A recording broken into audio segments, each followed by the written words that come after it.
राजस्थान का नया Chicago. Chicago यानी अपराध और जराइम दुनिया की वो जगह जहां राजनीति और पैसा सब घुटने पर रेंगते हैं। सीकर वही जगह है राजस्थान में। ये आज की बात नहीं है, ये 2 दशक से 1990 के दशक से ये चीज़ें चली आ रही हैं और करीब 2 दशक से जराइम दुनिया के लिए सीकर एक पहेली बना हुआ है। वहाँ नए नए गैंग बनते हैं, नए नए लोग उभरते हैं, नए नए तौर तरीके पैंतरे आजमाए जाते हैं अपराध करने के लिए। और हम लगातार इसको देखते हैं कि वो पूरा तो गेटवे ऑफ क्राइम कह सकते हैं, क्योंकि वहाँ से हरियाणा कनेक्ट होता है, तो पंजाब कनेक्ट होता है, तो राजस्थान का गेटवे ऑफ क्राइम जो है वो सीकर है। और वहाँ इस तरह का अपराध किस तरह क्यों होता है, किस तरह होता है, इसके लिए हम जानेंगे हम अपने साथी ललित तिवारी जी से कि आखिर 3 दिसंबर को जो घटना राजू ठेठ की हुई है, उसके साथ जो उसका मित्र रहा करता था, कभी बलवीर बनूड़ा उसका मित्र था, बहुत जिगरी मित्र था, और उसके एंटी हुआ। बहुत सारी कहानियाँ उसमें जुड़ती हैं। वैसी हैं आनंद पाल फौजदार जो एबीपी का कार्यकर्ता था, बहुत सारी राजनीति उसमें उलझती रही। तो इस राजू ठेठ के मरने के बाद किस किस को लाभ हो रहा है और उसकी हत्या के पीछे क्या कारण हो सकते हैं, ललित जी से आज आप बताइए।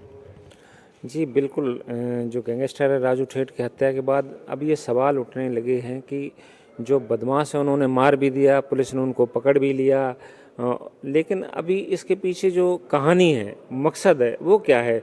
पुलिस का कहना है कि हम इस मामले में पूरी जो तहकीकात कर रहे हैं। इस मामले में जो सबसे बड़ी हैरानी की बात यह है कि जिस समय ये वारदात हुई उसके कुछ देर बाद सोशल मीडिया पर रोहित गोदारा नामक व्यक्ति के नाम से एक पोस्ट रिलीज हुई, जिसमें उसने कहा कि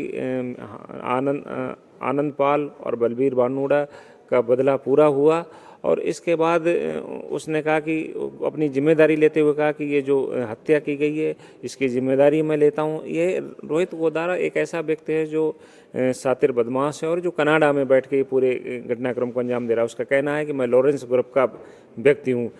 तो अब पुलिस का बदमाशों को पकड़ने के बाद इस पर पूरा जोर रहेगा कि इसके पीछे मकसद क्या है, आखिर वो उन्होंने हत्या क्यों की जो बदमाश थे, और हत्या करने के बाद उनको या हत्या उनकी खुद की पर्सनल रंजिश थी या किसी ने उनको सुपारी दी थी या किस गैंग के लिए वो काम करते थे। तो ये जो सवाल हैं या अनसुलझे हुए हैं, जिनके लिए पुलिस का मानना है कि जो 2 बदमाशों के पैरों में गोली लगी है उनका प्राथमिक उपचार किया जा रहा है। उनको छुट्टी मिलते ही उनसे फिर पूछताछ की जाएगी और जो 3 लोग हैं उनसे जो अलग अलग टीम है वो पूछताछ कर ही रही हैं। तो एक चीज़ मुझे जो समझ में आ रहा है, जो आप अपने से अपराध देख रहे हैं, आपको भी समझ में आ रहा होगा कि इसमें वर्चस्व चाहिए था लॉरेंस बिश्नोई को, जो उनका कोकीन रूट है, शराब रूट है। तो वो तो मकसद साफ साफ दिखाई पड़ रहा है कि लॉरेंस ग्रुप का उसका कब्जा हो गया, और उसमें काला चठेड़ी भी उसके साथ है।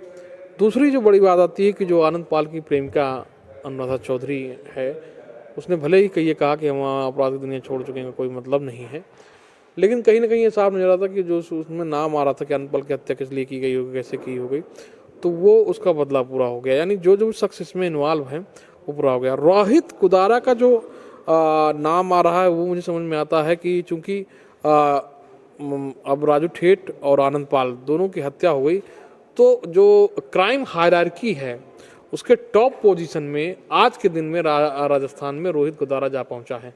और कहीं ना कहीं वही लाभ कमाने, वर्चस्व कायम करने की राजनीति, या राजनीति बाद में उसको राजनीति में जाने की इच्छा, ये चीज़ जाती हुई दिखाई पड़ रही है। इसको किस तरह समझ रहे हैं, ये बात कुछ मायने रख रही है क्या? जी बिल्कुल। जिस तरह से कल से सोशल मीडिया पोस्ट हुई, सरकार जो पुलिस प्रशासन की जो तकनीकी टीम है, किस तरह से पोस्ट आई और कहाँ से ये पोस्ट रिलीज हुई, इसके बारे में पूरी तहकीकात करने में लगी। और जो मेरी पुलिस अधिकारियों से बात हुई, उनका कहना है कि बहुत जल्द इस बात का भी खुलासा हो जाएगा कि ये जो सोशल मीडिया पे पोस्ट करने वाला कौन व्यक्ति है, इसके पीछे उसका मकसद क्या है, वो किस तरह का काम करता है, और जो ये लोग हैं वो उसके साथ किस तरह से जुड़े हुए हैं, और इनके साथ और गैंग में कितने लोग शामिल हैं। तो और तमाम जानकारियाँ, ताज़ा जानकारियाँ हम आपको देते रहेंगे। फिलहाल के लिए इतना ही।